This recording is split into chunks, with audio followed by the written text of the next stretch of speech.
Salut à tous, j'espère que vous allez bien. Aujourd'hui on va faire une vidéo un petit peu plus light que d'habitude, puisque on va pas parler d'horribles meurtres, de sang, de choses comme ça. Mais par contre, j'ai eu envie de discuter avec vous d'un sujet qui touche beaucoup de gens, qui est, comme vous avez pu le voir dans le titre de la vidéo, le harcèlement. Alors là, je vais parler de harcèlement psychologique en situation scolaire ou professionnelle. Et puis, vous allez le voir, je ferai aussi des parallèles avec le cyberharcèlement. Et pour cette vidéo, je vais principalement me concentrer sur la psychologie des harceleurs parce que je trouve qu'on n'en parle pas assez et mine de rien, c'est un peu dommage de les exclure des discours sur le harcèlement. Comme d'habitude, je vous laisse vous installer bien confortablement, éteindre vos lumières et dès que vous êtes prêts, c'est parti!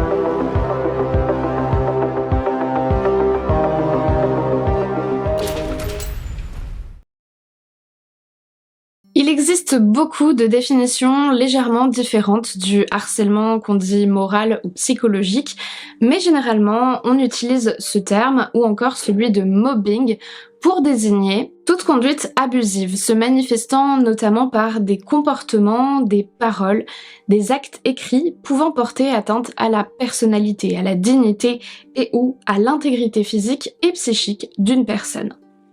On va également regarder si ce harcèlement peut entraîner des conséquences négatives sur l'activité professionnelle de la personne, que ce soit parce qu'elle risque à force de perdre son emploi ou que ça vient trop dégrader le climat au travail. Et ce que je dis bien sûr c'est aussi valable pour l'école, mais je dirais que ça va un petit peu au-delà de ce cadre parce que pour du harcèlement personnel par exemple, ça va aussi intervenir dans la sphère privée. Un autre critère qui revient très souvent dans les définitions du harcèlement, c'est évidemment la notion de répétition, de récurrence des attaques. C'est-à-dire que si quelqu'un insulte une personne une fois, ça va être compliqué de considérer ça comme du harcèlement. Par contre, si ça arrive plusieurs jours ou semaines de suite, là oui, le terme de harcèlement sera approprié. Le problème avec ce point de définition, c'est que ça induit que le harcèlement doit nécessairement s'inscrire dans la durée, et je trouve que c'est une vision des choses qui fonctionne plutôt pour le harcèlement au travail ou à l'école, mais pas trop sur internet où on va vraiment pouvoir voir des phénomènes de harcèlement éclair un peu sous forme de raid, lorsque par exemple il y a des dizaines, voire centaines ou milliers d'internautes qui postent chacun un commentaire ou un tweet à propos de quelqu'un, ce qui est totalement du harcèlement aussi selon moi. Donc je trouve que l'idée de la récurrence et de la durée dans le temps, c'est pas forcément un point essentiel pour parler de harcèlement, mais que l'idée dans le fond, c'est plutôt le volume. S'il y a une insulte, une menace, une bousculade, c'est grave évidemment, mais ça n'entre pas nécessairement dans la définition du harcèlement. Par contre, s'il y en a plusieurs, qu'elles proviennent d'un même individu ou d'un certain nombre, et que ça se concentre soit sur une courte durée ou même sur des mois, là pour moi c'est bel et bien du harcèlement. Ensuite, ce qu'il est intéressant de distinguer, ça va être le rapport hiérarchique entre harceleur et harcelé, et en gros, il y a deux cas de figure. Premièrement, le harceleur a un niveau hiérarchique supérieur à la victime. C'est un cas de figure qu'on va rencontrer le plus souvent dans le monde du travail avec par exemple un patron qui harcèle un employé, mais ça peut aussi arriver dans d'autres situations, un professeur ou un éducateur sur un jeune, un étudiant qui est dans une classe plus élevée, genre élève de 3e sur un élève de 6e, un soignant sur un patient, un parent sur un enfant ou sur internet une personne connue avec une grande communauté qui va s'en prendre à une personne peu suivie. Ici, le harcèlement peut également être considéré comme un abus de pouvoir et il repose essentiellement sur une mécanique d'emprise. Je peux me permettre d'harceler parce que j'ai du pouvoir sur l'autre. Je peux le faire virer, je peux le punir, je peux faire du chantage, etc. Dans ce cas, les études montrent que la victime a plus de chances d'être entendue et soutenue par ses pairs, c'est-à-dire les personnes qui sont à un niveau hiérarchique similaire au sien. Alors ça rend pas le harcèlement moins grave, mais c'est à souligner pour faire la différence avec le second cas de figure, qui est lorsque le harceleur a un niveau hiérarchique égal à celui de la victime, voire même inférieur. Là, c'est donc par exemple deux collègues avec des postes similaires, deux élèves de la même classe, deux personnes sur internet avec le même nombre d'abonnés ou même une personne avec une grande communauté qui peut être attaquée par quelqu'un avec un tout petit compte. Dans cette situation, ce que les chercheurs ont remarqué, c'est que les pairs de la victime sont du coup aussi les pairs du harceleur. Et donc il devient plus difficile pour la victime d'être soutenue par ses pairs qui ne prennent pas aussi facilement son parti. Alors bien sûr, comme je vous le disais juste avant, quand l'agresseur est un supérieur hiérarchique, il peut y avoir de la peur à cause de son pouvoir, peur qu'on peut aussi retrouver dans ce cas de figure parce que on va se dire c'est tombé sur lui mais pas sur moi, donc je vais pas prendre le parti de la victime parce que je veux pas attirer l'attention du harceleur sur moi. Mais des études ont également démontré que la faute est plus facilement rejetée sur la victime lorsqu'elle est au même niveau que son agresseur. Ce phénomène, il peut provenir de la théorie du monde juste, qui est cette idée un peu inconsciente qu'on a tous, que si quelque chose arrive à quelqu'un, c'est qu'il l'a mérité. Et c'est cet engrenage qui peut nous faire croire que si quelqu'un se fait harceler par un père, peut-être qu'il l'a un petit peu cherché. C'est peut-être parce que, effectivement, il est un peu bizarre quand même, ou il ou elle est souvent énervé, susceptible, trop émotionnel, etc. Et lorsque la victime a un niveau hiérarchique supérieur à celui du harceleur, alors là c'est carrément encore plus catastrophique au niveau du soutien qu'elle peut recevoir, puisque dans l'inconscient collectif, on a tendance à penser que la victime est plus à même de se défendre. C'est comme ça qu'on verra très souvent, notamment sur internet, quand des personnes connues se font harceler par des tout petits comptes, des réactions du type mais c'est bon, on n'y prête juste pas attention, ou c'est la rançon du succès, c'est rien, c'est normal. Comme si l'humain qui était victime de ce harcèlement était forcément au-dessus de tout ça, et que ce harcèlement n'avait pas de poids ou d'importance. Quand on sait que l'une des conséquences majeures du harcèlement, c'est le sentiment d'isolement, je trouve que c'est quand même une notion qui est vraiment importante de garder à l'esprit. Alors, maintenant que j'ai fait ces distinctions, on va pouvoir se pencher un petit peu plus sur le profil des harceleurs, ou en tout cas essayer. En fait, d'après ce que j'ai pu lire, il n'existe pas vraiment de profil type du harceleur, et ça signifie que potentiellement on peut en croiser n'importe où. Certaines études tentent à montrer qu'il existe une part plus importante d'hommes chez les harceleurs, mais d'autres estiment qu'il n'y a pas vraiment d'importance du genre dans le profil. On peut aussi noter certaines caractéristiques psychologiques qui reviennent plus fréquemment que dans l'ensemble de la population, et ça va être le cas notamment pour les traits de perversion, de sadisme et de psychopathie. J'ai envie de vous dire que jusque-là, c'est pas vraiment surprenant. En tout cas, visiblement, on parle vraiment de traits et non de troubles. Donc ça veut dire que les harceleurs, en général, ne présentent pas de gros troubles psychopathologiques. Le terme de pervers narcissique est revenu assez fréquemment dans les articles que j'ai pu lire sur le sujet des harceleurs. Alors vous le savez peut-être, moi c'est un terme que j'essaye d'utiliser le moins possible parce que il est très à la mode, mais malheureusement assez mal défini et compris du grand public, et en plus, il n'a pas de validité diagnostique propre. Pour autant, tout ça ne signifie pas que les pervers narcissiques n'existent pas. En fait, moi, le pervers narcissique, je le considère un petit peu comme le psychopathe. Ce sont des termes qui n'ont pas de valeur diagnostique, mais par contre, ils vont désigner un ensemble de troubles de la personnalité et de troubles psychopathologiques qui se regroupent pour former un tableau clinique d'ensemble. Et c'est dans ce sens qu'on peut les utiliser, mais avec beaucoup de précautions. Vous le savez peut-être déjà, par exemple, la psychopathie, c'est une sorte de mélange du trouble de la personnalité narcissique et du trouble de la personnalité antisociale. Et du coup, pour ce qui est du pervers narcissique, c'est une notion qui a été à la base introduite à la fin des années 80 par Racamier.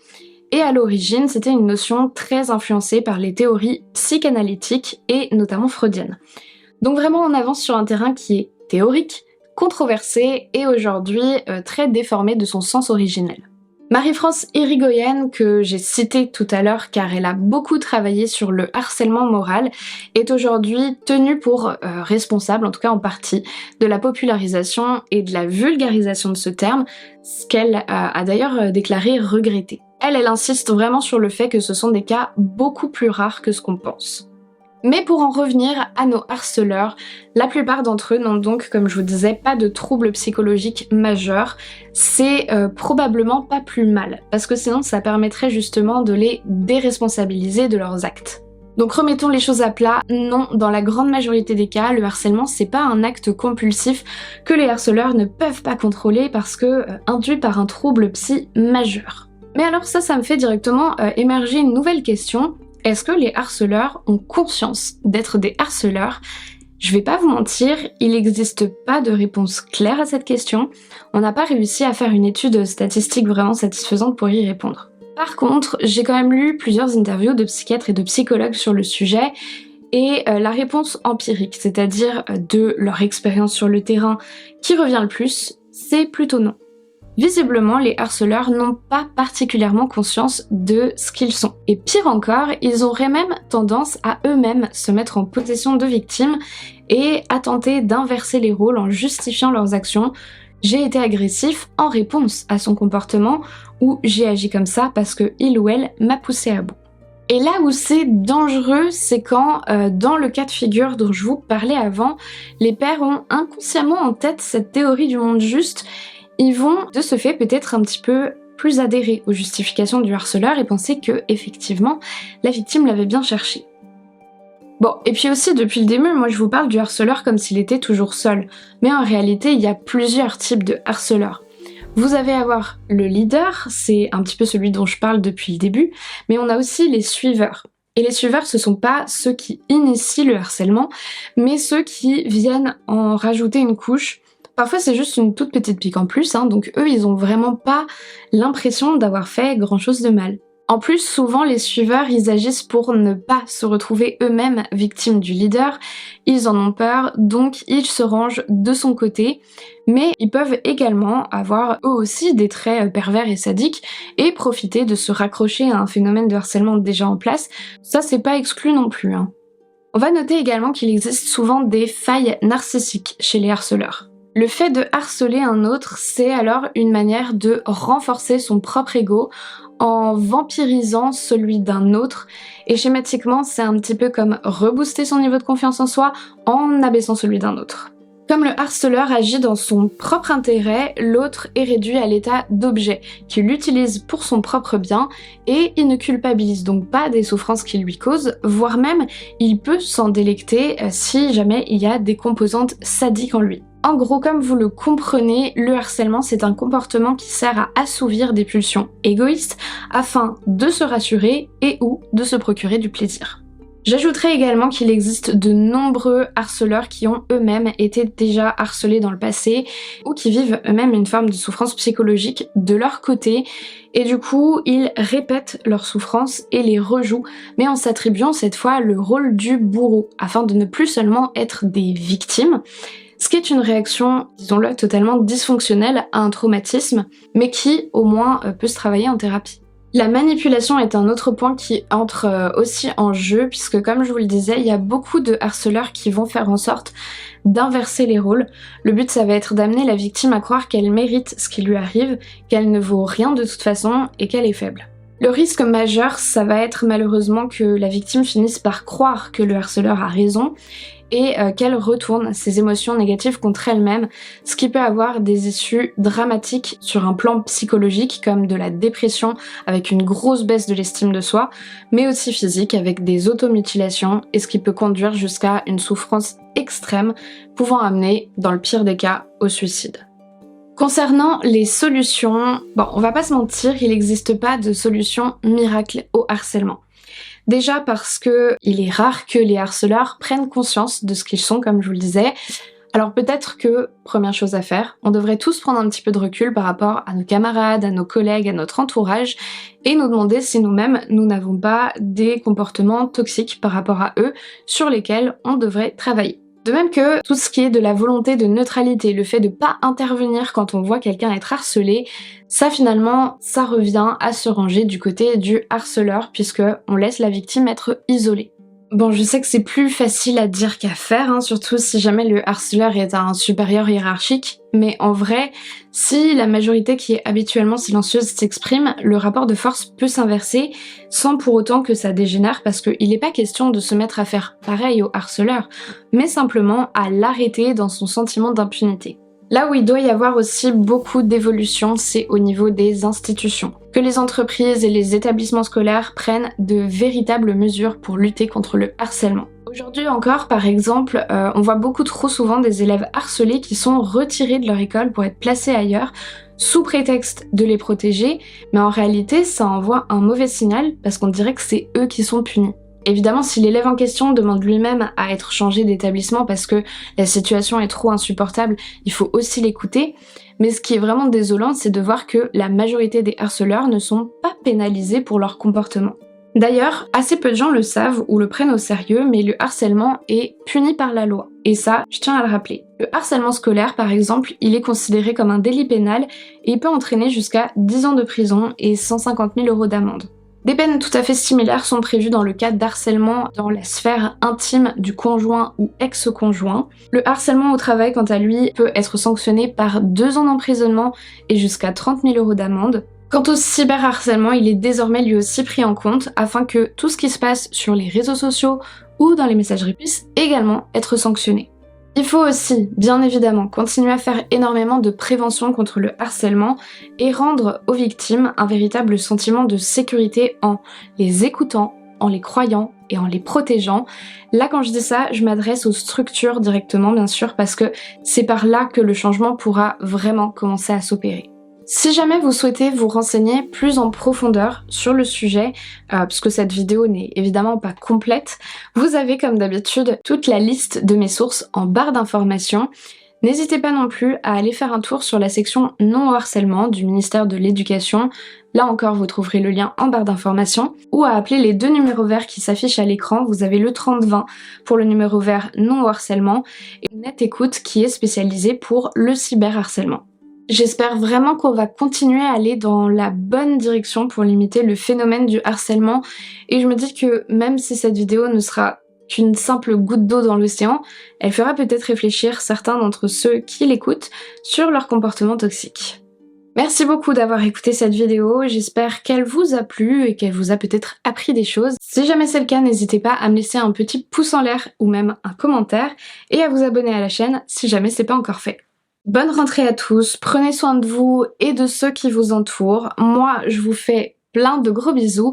Et puis en attendant la prochaine vidéo, n'oubliez surtout pas de rallumer vos lumières. But I won't be afraid of these cold lines on my face, for they may lead me to a better place. Will you remember what I've done? Will you remember where I've been?